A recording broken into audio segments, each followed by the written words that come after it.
All right, so get this. AI that reads emotions. We're diving into that today. Oh, yeah. I know you sent me a ton of research on this. A bunch. And it's got me thinking, like, are we about to have robots who know us better than we know ourselves, emotionally speaking, at least? Well, let's maybe not jump to robots doing therapy just yet. Okay, fair enough. But the cool thing here is how AI is picking up on the same stuff we use to read each other, like the subtle stuff. Wait, so how does AI even see an emotion? Yeah, It's not like it's obvious, right? you'd be surprised. Facial expressions are a big one, furrowed brow, maybe that's confusion.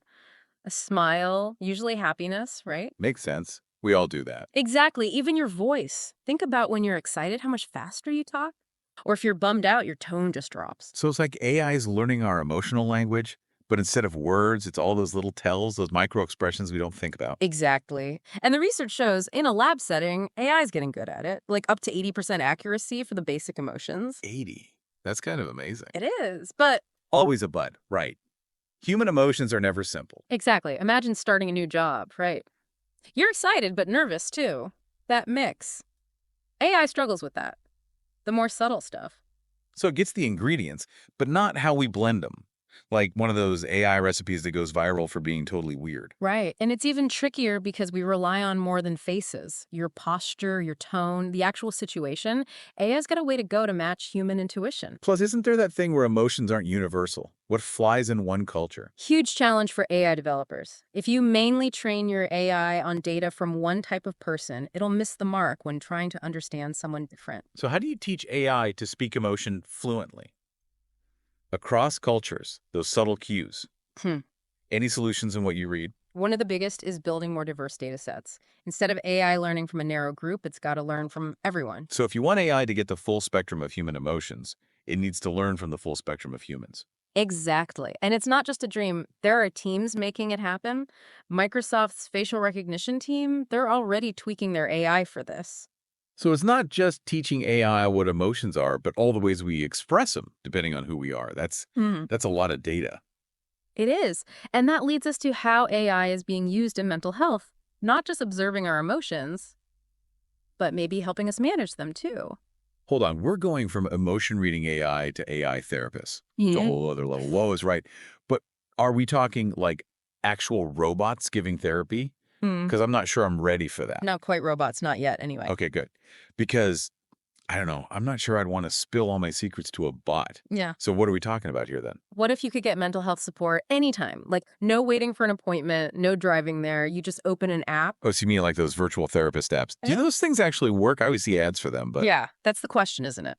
But some of them are showing real promise. There's one, Woebot. It's gotten some interesting results. Woebot, like robot for your woes. Okay, I kind of love that name. Right. And one study showed that people who used it for 6 weeks, their depression symptoms dropped like 40%. 40, seriously, that's a huge difference. It is. So, okay, how? How's a chatbot doing what a therapist does? Well, it's not about replacing therapists completely. Think of it more like an extra hand, making therapy more available. Woebot, it uses CBT, cognitive behavioral therapy. Right, CBT. It helps you reframe all those like negative thought patterns you get stuck in. Exactly. So instead of going down that rabbit hole of negativity, Woebot helps you catch it. Okay, I'm starting to see how this could be useful. And there are other apps too. They use AI to track your mood in real time. So like even more advanced than those mood tracker apps. That's kind of wild. Right. They're analyzing your voice, your face, even your texts, trying to get a read on your emotional state. Okay, not gonna lie, that sounds a little big brothery. Like having an app know my every mood. Kind of creepy. It's a valid concern. We definitely need to be having conversations about that, for sure. But think about it this way. What if it could catch a depressive episode before you even realize it's happening? Okay, I see what you mean. Yeah. Like if it could warn you, hey, things are heading in a bad direction, that could be huge. Exactly. Like an early warning system for your mental health. But how do we know they're accurate? Like, what if it misinterprets something and freaks out, sends me into a total tailspin? Well, that's the thing, right? It's still early days. Accuracy's being worked on. And human emotions, they're complex. So for sure, healthy skepticism is key. Don't throw out your therapist just yet. Right, not ditching therapy for a robot therapist. Yes. Just yet. But I get the potential is there, especially for people who can't easily access therapy. Absolutely. And this is just the beginning. Think about the workplace. What if AI could help us understand the emotional landscape there? Oh, interesting. So we're talking like AI giving us the emotional upper hand at work. It's less about upper hand and more about using AI to build stronger teams, teams that are more understanding of each other, more empathetic. Empathy in the boardroom. Yeah, That's different. right. But think about it. There are companies now using AI to look at how teams talk to each other, emails, chats, even meeting notes. Hold on. My boss is going to have AI reading all my emails. Pass. It's not about spying, it's more like getting a sense of the team's mood. Yeah. Stressed, excited, totally fried, that kind of thing. Okay, so like if everyone's sending emails in all caps, it might be time for a check-in from the higher-ups. Exactly. And some of this stuff is really advanced. IBM's got Watson Tone Analyzer. One study showed it got the emotional tone of work messages right 76% of the time. No way. 76. So like it's like having this super-powered emotional intelligence coach in every meeting, except it's not a person awkwardly staring at you. Exactly. Think of what leaders could do with that. If they know their team's always frustrated after a new rule, that's useful. Yeah, instead of just guessing how everyone feels, you've got data. It takes out the guesswork.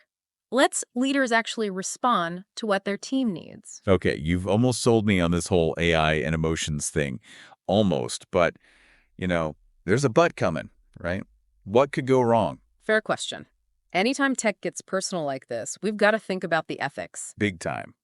Hmm? What about all that data? Are companies going to be selling our emotional profiles now? People are worried about that for sure. Data privacy, transparency, it's all got to be discussed. Because once your emotions are out there, they're out there. And it's not just about someone else having it. What if we start relying on AI too much to tell us how we feel? Right. If you need an apps to tell you if you're happy, Yeah, are you really? it's a balance, right? AI can help us understand our emotions, but it shouldn't replace actual human connection, empathy. That's what makes us human after all, right? Exactly. And as AI gets better with emotions, we can't forget that. Well, this has been quite the deep dive. I'll admit, I started out a bit skeptical. But wow, you've given me a lot to think about. AI therapists, AI empathy coaches, it's going to be wild. It really is. And honestly, we're just getting started. That's both exciting and a little terrifying. To all our listeners, thanks for coming on this journey with us. Stick around, we'll be back with more deep dives into the stuff that matters.